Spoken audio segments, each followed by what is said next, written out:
Morning. Welcome to a dog walk diary. This is a new thing that I'm doing, which is recording podcasts live or sometimes pre-recorded, depending on where I am. And it's just me and my dog Flo, in Flo, out in nature. Walking along, and to me at my most reflective, and it's just an extra bit of conversation to hopefully share with you some thoughts that I've been having and some challenges that I'm facing, or some of the issues that I think are out there that people are trying to sort of navigate and explore, all those sorts of things. I have to say that yesterday, basically the dog walk diaries, you get me probably at my most reflective. This is where you get, if you like, the innermost thoughts, I suppose. And it's particularly pertinent today. I mean, it's an absolutely beautiful morning, and a stark contrast from yesterday, which was really not a very nice day at all, really. Moments of sunshine, but a lot of hail and rain and wind and all sorts of stuff. But the other reason it was a particularly not very nice day was because it was also my mum's funeral. Which is obviously not something that is something that you look forward to. She actually died quite a number of weeks ago. It was an unexpected thing, and the circumstances were unexplained, and so there was an inquest.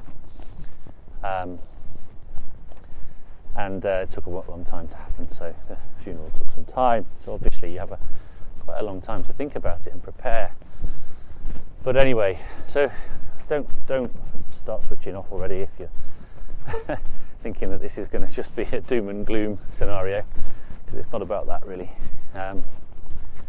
Yesterday was actually a very positive day in lots of ways. And a conversation, the podcast I want to talk about is really about relationships and the importance of relationships, and that obviously has implications for what we do in coaching day to day, and it obviously has implications for the way we live our lives.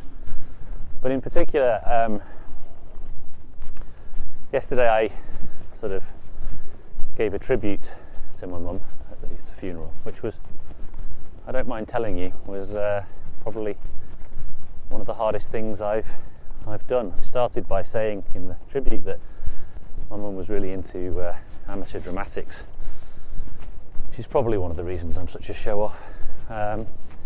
But it's got its benefits, which is that I've been told that I'm a pretty good public speaker, and not bad at presentations, and I genuinely feel that the confidence I got from standing in front of an audience as a 8 or 9 year old in some of the theatre productions that she was involved in definitely stood me in good stead as far as that's concerned. And so I can't have a lot to thank her for in terms of who she who I turned out to be. I'm by no means perfect. My wife will definitely tell you that. But all the good aspects of me I owe to her, really. My father worked away a lot, and so she pretty much single-handedly brought us up, and did a really good job. But you learn things at funerals about your parents that you never knew. For instance, she took guardianship of her little brother, who was 14, when she was 20. both their parents died, and looked after him. And he gave a tribute yesterday as well, and I realised on the day that although he's 20 years my senior and I've always he's always been my uncle, he's actually more like my brother, because she was a mum to him as much as she was to us. He's a good old boy, and I did joke with him that basically she did her apprenticeship with him as a parent, which explains an awful lot about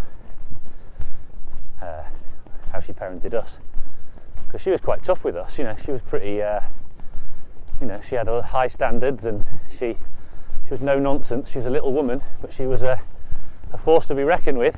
She was a pocket dynamo full of energy, and you didn't mess with her. So she had a very firm idea about how things should be done, and what she should how we should be as kids, and manners and behaviours and all these sorts of things. So it was a bit of a crazy scenario to find all that stuff out. But anyway, whilst sad, it was also a very positive day. I met an awful lot of her colleagues who she'd recently started to work for Asda supermarket. I mean, she just turned 70. I think she was thinking that she could retire, but things didn't turn out that way. And so she'd gone to work there, but I mean, about 40 of them turned up to the funeral. And I did say to them that I don't think anybody's going to be eating anywhere near where that shop is, because they're all there. There's no food on the shelves of the supermarket. But Flo, come! Flo's off exploring the woodland. This is the problem with the Dog Walk Diaries. Every now and again I have to punctuate the conversation, because Flo's gone for a wander and isn't listening to me, which is not unlike my coaching sessions either. Many of you probably had the same experience. Flo, come on, good girl. Here you go. Come on. Ah, it's a good girl. You're a good girl, aren't you? Yeah, yes you are. Here you go. There you go. There you go. A bit of treats. It's all about the treats, isn't it? You see? It's all about the good stuff. Anyway, back to the point at hand. Yeah, and all these people turned up. And it turns out that she's been having a whale of a time, going out on socials and life and soul of the party, and they all absolutely adored her. And I'm not surprised, because although my mum and me, we had some challenges, particularly in her later life, I'm not surprised that her enthusiasm, energy, and commitment, dedication, she throws herself wholeheartedly into everything, doesn't hold back, and if she's going to take on a role or a job, she's going to give it 100%, and I'm not surprised that endeared her to a number of people at the place. And she was also just naturally quite a very, very caring person, like almost like too caring. Could get too involved in people's lives and get too connected into their worlds. And she worked as a carer for quite some time, and in the end had to stop because she found herself getting too involved. And she had one particular lady who she worked with, live-in carer, and she had a lot of some learning difficulties and physical difficulties, but also some emotional problems as well, and could turn quite violent. And it used to really cause me some concern. She once got threatened by a knife and things like that, and I was concerned that my mum was going to get injured. And then eventually, for a range of different reasons, Nora died, and Mum really struggled to get past it. It's like another child for her. And again, that was that's an endearing quality, isn't it? But also something that can be quite destructive. And I think that and that also then started to have a similar effect in our relationship as well, because she sort of almost couldn't switch off from being a parent, which I know is very difficult for anybody to do, but she sort of almost had this thing of, I'm in my 40s, I've got children of my own, but, she sort of couldn't stop, being sort of overtly challenging to me about, the way I live my life, or some of the decisions I made, and these sorts of things. And in the end, it can be quite destructive, and it did become quite a difficult scenario for us. And as a result of that, we lost our connection. And it's just funny how life works in that way, and how some of those things can transpire. I found myself reflecting on that yesterday during the service, and thinking about how to come to terms with that a little bit, because it has left me with some feelings of regret, and a little bit, if I'm honest, a little bit of bitterness, because I just feel that a lot of it was a bit unnecessary, could have been overcome. But I look at it. I look at the positives, and it was very much where my tribute came from, in terms of how the commitment she gave to me and my brother growing up. She wasn't happy for a long time being married to my father, and she stayed in order to look after us, in order to bring us up. And it was her biggest thing in her life to, have a family and, be proud of her boys and bring them up. And I like to think, I finished my tribute yesterday saying, I like to think that, well, I would definitely say this, and I used to say it to her, I feel like she did a great job, because I feel like I'm prepared for life. I've been quite independent since my early 20s, and I like to plough my own furrow, and it can be a difficult thing for some people to come to terms with, but I kind of know who I am, and I know where I'm going, and I know that I'm, what I'm here to do, and I want to play that back really in terms of relationships, because that side of her, that caring side of her, definitely has an impact on me. I've definitely bought into that, because I can't not help. And I had a conversation some time ago with some people on the Conclave. Conclave, if you don't know, is the learning group, community of learning that comes together. We meet once a month online. People from all over the world share our experiences, help each other out, learn from each other. I sometimes bring guests. Anyone's welcome to join if you want to. You can just listen. You don't have to even contribute. It's up to you. Totally up to you how you want to do it. Anyway, at the Conclave, we were talking about the challenges of being a coach and the difficulties that you can face. It's not an easy task, is it? But also like the pressure that comes with being a coach, whatever level, and the pressure is mostly pressure that we put on ourselves. Why? Because we want to do it well. We want to help people. The more we learn about how much more we need to know, how much more we need to learn about helping people, how much better we could be. And that brings its own pressure as well, because then you have a feeling of dissatisfaction, and you have a feeling of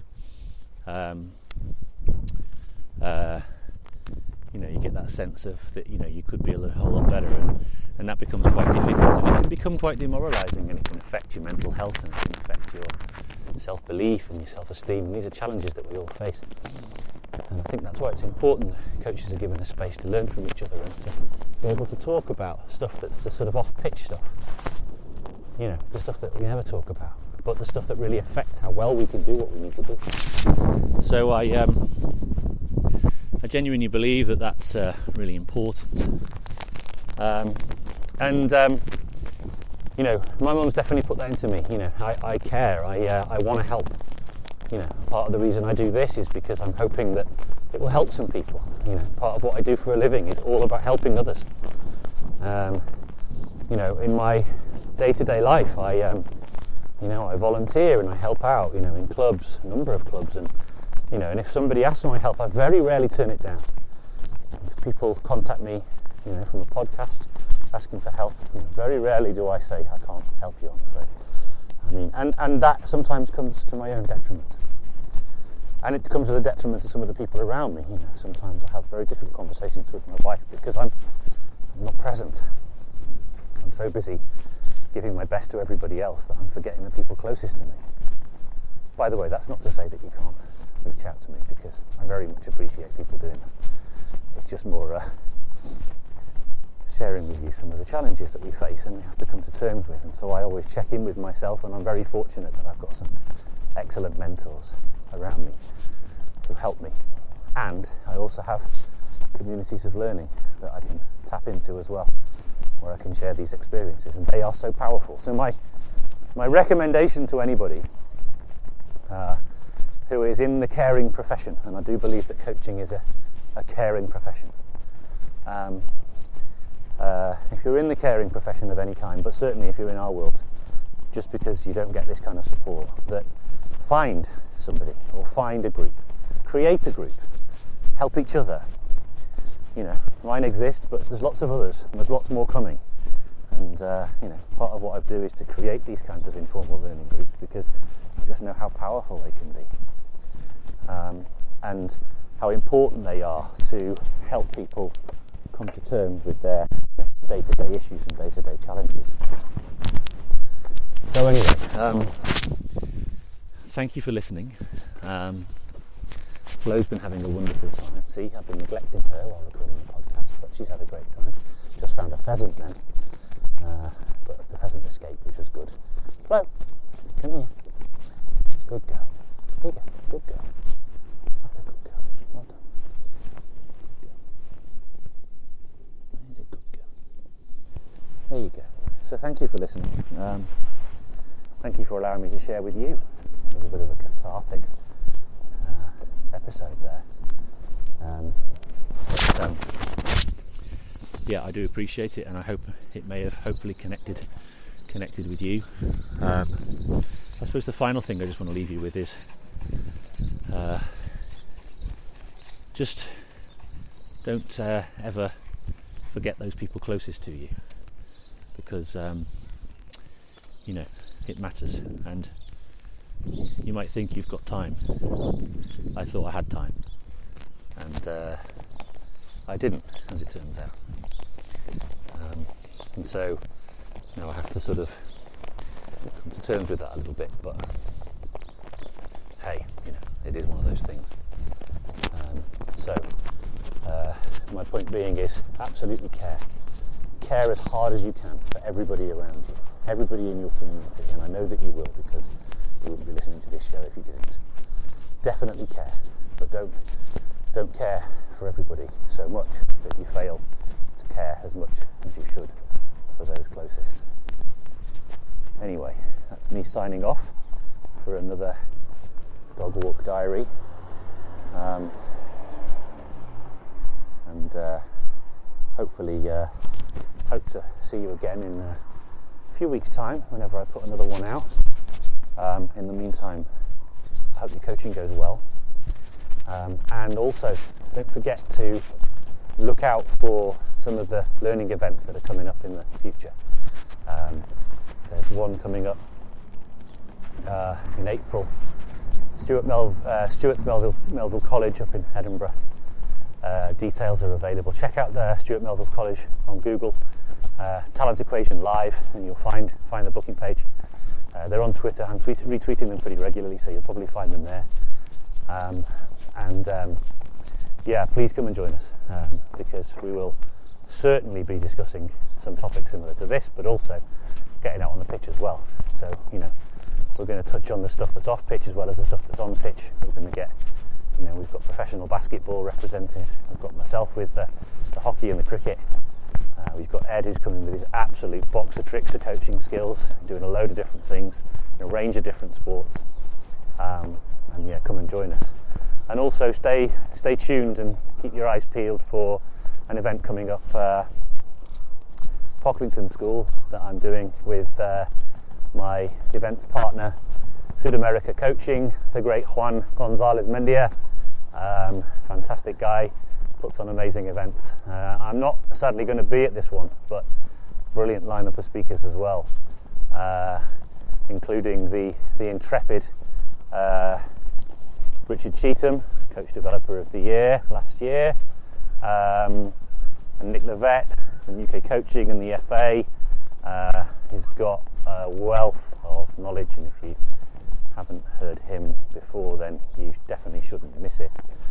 And also Sarah Green from Netball, who I've not actually had the pleasure of hearing before, and I'm a bit annoyed that I'm going to miss it, but by all accounts is absolutely first class. So don't miss that one out. Check out Sudamerica Coaching on Google and get yourself over there. In the meantime, have a great week, and I'll see you in a few days' time.